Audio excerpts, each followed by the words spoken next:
Welcome to the continuation of part one. Now I'm going to show you how we're going to piggyback. I'm not going to actually post a message because the fact is you really have to kind of think things through and decide what approach you're going to take.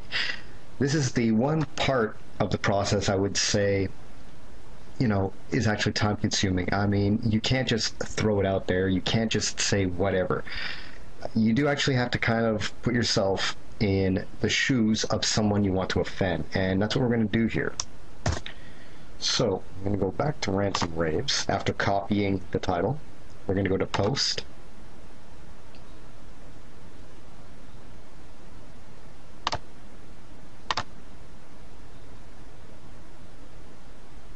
go to Manhattan for instance, and bypass this step, then we're in the posting page. Now if you're going to piggyback off another thread, I'd strongly recommend you proceed it with a read. So then other people who felt either they support that thread or completely opposed to it, that's who you want to appeal to, because they've already got some heat going. I mean, they're feeling the heat of the moment of the conversation. So now you have your read in there.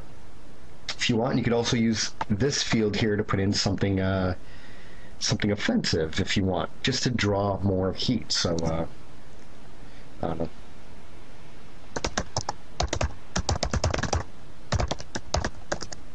There you go. Depending on what the nature of your message might be, that could be deemed offensive enough. Now, in case you're wondering why I'm telling you should do something that's offensive, it's because in some cases, when people get upset, they want to expose the source of their upset even more. I've found that in terms of people who support you for an argument, will put in less effort as opposed to someone who wants to expose you. In their minds, they're exposing you, and that's what you want. So let's say this whole debacle between Obama and the Republicans had something to do with like vegetarianism, then I would type something in like, I love dolphin meat. Now, I know that's irrelevant, but I'm just trying to give you an example of what to aim for here. Now, next is the link you're going to choose. I'm hoping that if you're watching this video right now, you've read the social media cluster bomb guide first.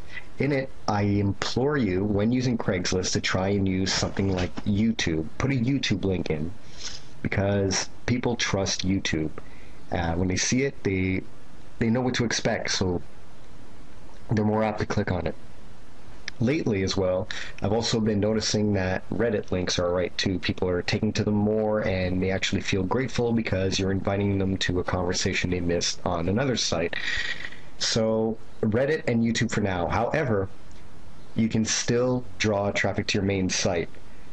The only warning I'm going to tell you right now is by doing this, you are going to solicit more flagging. This has to do with the fact that you can't please everyone, and some people, despite the fact that you live in a country that boasts having free speech, they don't want to hear you speak, and they don't want other people to hear you speak either, so they'll flag you no matter what you say.